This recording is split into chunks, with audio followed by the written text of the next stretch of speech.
All right, Shalom. First and foremost, I want to give all praises, glory, and honor to Yahawah, Bahashem, Yahawashi, Bahashem, Rakak Wadash.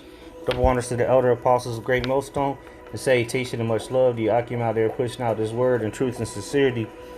And I want to do this is the brother Ash from the Great Millstone Tampa Church, and I just want to do a quick video, speaking on those nations, all the nations that will be saved.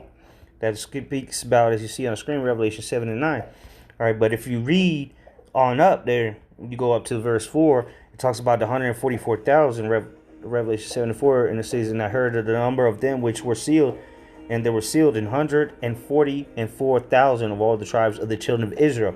And then it goes on and it talks about the 12,000 of each tribe. So the 144,000 are of the children of Israel. And then this is where Christians like to come in and say, "Oh, see, but they're all nations." Well, let's get into it. All right, we're just gonna bring out some quick precepts. Lord's will is edifying. Give me 1 second. All right, so it says Revelation 7 and 9. "And after this I beheld, and lo, a great multitude, which no man could number, of all nations and kindreds and people and tongues, stood before the throne and before the Lamb, clothed with white robes and palms in their hands." So this is where Christians say, see, it says all nations and kindreds and people. So all the people, all the nations. But what they are not understand is that the nation of Israel is scattered among all the nations, all the people. Okay? And matter of fact, let's go to the word there in Revelation 7. This is Revelation chapter 7. And 9. And let's go to the word, a great multitude, which number of all the nations, ethnos, meaning the multitude, a company, a troop, a tribe, nation, people, group. In the Old Testament, foreign nations, not worshiping the true God, pagans, Gentiles. Paul uses the term for Gentile Christians. Now, Gentiles is not a nation of people. First and foremost, there's not a nation that there was no son of Ham that was a Gentile, named Gentile, or some Shem, or a son of Japhet. There's no such thing as the nation of Gentiles. First and foremost, Gentile, in certain instances, depending on the context of the scriptures, is talking about you got Greek-speaking Jews and Israelites that didn't even know they was Israelites, and then you got the actual Gentiles, the people of other nations. All right. What else? It says kindred. Let's go to kindreds. It says phule, a tribe. In the New Testament, all the persons descending from one of the 12 sons of the patriarch of Jacob, So that's plain and simple. So the kindreds, the nations, is talking about the Israelites that are spread amongst the four corners of the earth. And how can we prove that? Well, let's get into these scriptures now. All right, let's go to, first and foremost, what is that? Zechariah, maybe 2. Zechariah 2 and 11. "And many nations shall be joined unto Yahawah in that day, and shall be my people." What does the new covenant talk about? Israel shall be my people, and I will be their power. All right. "And I will dwell in the midst of thee, and thou shalt know that Yahawah of hosts has sent me unto thee." There you go. So who did the Lord promise the promises to? Well, let's just get it. Hebrews 8 real quick. Because remember, what did it just say? It said, "And many nations shall be joined to Yahawah in that day, and shall be my people." Let's go to the new covenant, because that's what these Christians like to talk about. What is that? Hebrews 8? Is it 8? All right. Hebrews 8 and 10. "For this is the new..." Well, let's read up so you understand who it's talking about. Well, I'll start at 8. It says, "For finding fault with them," Hebrews 8 and 8, "for finding fault with them, he saith, Behold, the days come, saith the Lord." So what day is coming? The day we just read where the nations are going to be joined unto Yahawah, right? It says, "Saith the Lord, when I will make a new covenant with the house of Israel and with the house of Judah." That's it. It didn't mention nobody else. Not according to the covenant that I made with their fathers in the day with their fathers in the day when I took them by the hand to lead them out of the land of Egypt. Who did the Lord lead out of the land of Egypt? The Israelites. Because they continue not in my covenant, and I regarded them not, saith the Lord. So all that BS talking about, oh well, Israel didn't obey the Lord, they offered up the Lord's the Most High Son, and this is in Hebrews, okay. Verse 10, "For this is the covenant that I will make with the house of Israel after those days." After those days. "And many nations," Zechariah 2:11, "many nations shall be joined to the Lord in that day." What day? After these days we're living in. It says, "For this is the Hebrews 8:10 again, for this is the covenant that I will make with the house of Israel after those days, saith the Lord. I will put my laws into their mind, write them in their hearts, and I will be to them a God," or power, "and they shall be to me a people." So who is going to be a people unto the Lord? The house of Israel, as we just read in Hosea 10 or 8 and 10.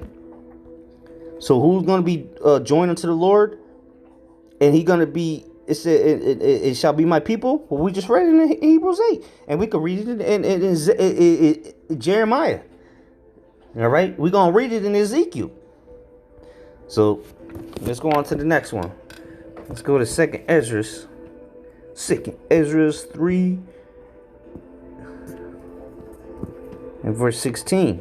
To continue to prove the multitude and the kindreds, right? In 2nd Ezra 3 and 16, "And unto him thou gavest Isaac, and unto Isaac also thou gavest Jacob and Esau. As for Jacob, thou didst choose him to thee and put by Esau, and so Jacob became a great multitude." A great multitude. The Lord made Jacob a great multitude.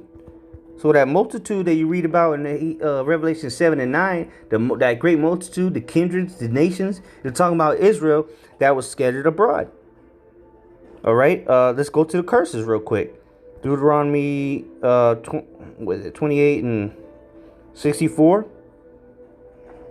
This is a curse that fell upon our people. Deuteronomy 28 and 64. "And Yahawah shall scatter thee among all people." So the Lord scattered them among all the people, all the nations. It's not rocket science. "From the one end of the earth even unto the other. And there thou shalt serve other gods, which neither thou nor thy fathers have known, even wood and stone. And among these nations," so when it talks about that the Lord's going to gather us of all nations, because we're scattered among them. "And among these nations shalt thou find no ease, neither shall the sole of thy foot have rest, but Yahawah shall give thee there a trembling heart and failing of eyes and sorrow of mind." It's plain and simple, man. So one more precept there for that. Let's go to Revelation 5. Was it 9? Yep, Revelation 5 and 9. "And they sung a new song, saying, Thou art worthy to take the book and to open the seals thereof. For thou wast slain and hast redeemed us to God by the blood out of every kindred and tongue and people and nation, and has made us unto our God kings and priests, and we shall reign on the earth." Was that talking about? You shall be a nation of kings and priests. Who was that promised to? The Israelites. So why, when it said us, it said and have redeemed us out of all every kindred and tongue and people and nation? That's what Revelation 7 and 9 said. All right, that great multitude, which no man could number, of all nations. Well, who are these nations talking about? The Israelites. That great multitude of all nations, kindreds, and people and tongues. Well, here it is right here for you. Let me highlight this just in case you can't see it. It's talking about the Israelites. Because at one time we were in that Gentile state of mind. But now the Lord has risen us back up to know our nationality and come back unto him. All right, through the shedding of the blood of the Lamb, We have been redeemed through the blood, the shedding of blood that Yahawashi, all right, did. That ultimate sacrifice. We have been redeemed unto the Lord. The Israelites, the only ones that was promised, pursuing to Romans 9, any promises, you know. Read Romans chapter 9. Let's go to finish it off in Ezekiel 36, because this is even in the Old Testament. Let's see. I mean, shit, there's a lot on here. Okay, I'll just get straight to the point, because you know who it's talking about. Let's read the verse first. First verse, Ezekiel 36:1. Also, thou son of man, prophesy unto the mountain of Israel, say, ye mountains of Israel, hear the word of Yahawah. So let's jump down. I'm gonna get. I mean, I could read really the whole chapter, but I'm gonna get to the point. Verse 24. For I will take you from among the heathen. The heathen would be what? Other nations, other people, speaking other tongues. Other nations, other kindreds. But in this case, when in Revelation 7, it was talking about the Israelites. Like we went into the blue letter, say the sons of Jacob, man. You coming from the 12 tribes. It says, for I will take you from among the heathen and gather you out of all countries and will bring you into your own land. Because why? Pursuing the Deuteronomy 28, we were scattered among all these nations. We were scattered throughout the four corners of the earth. So the Lord's going to bring us back to our land. Bring us up out of all these nations. Verse 25, then I will sprinkle clean water upon you, and ye shall be clean. From all your filthiness and from all your idols will I cleanse you. Because what? The new covenant is for us. The Lord, where the Lord's going to put his law, statutes, and commandments in our inward parts. A new heart also will I give you, and a new spirit will I put within you. And I will take away the stony heart out of your flesh, and will give you a heart of flesh. There you go, man. So the Lord is going to take away the stony heart, meaning symbolic for the commandments were first written on stone. Now now the law is going to be written in our hearts, man, our minds. It says, and I will put my spirit within you and cause you to walk in my statutes, and ye shall know, and ye shall keep my judgments and do them, pursuing to Hebrews 8. This is a future prophecy that's coming.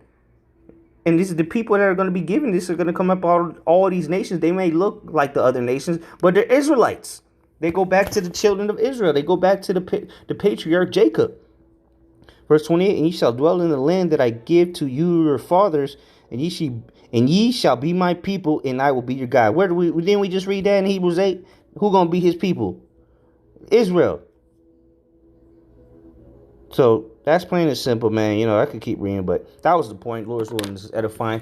The Hebrews, it's like the Revelation 7 and 9, where it's talking about the great multitude, which no man can number, of all nations and kindreds and people and tongues. Those are Israelites that are in these other nations. Amongst these, so like among the other nations.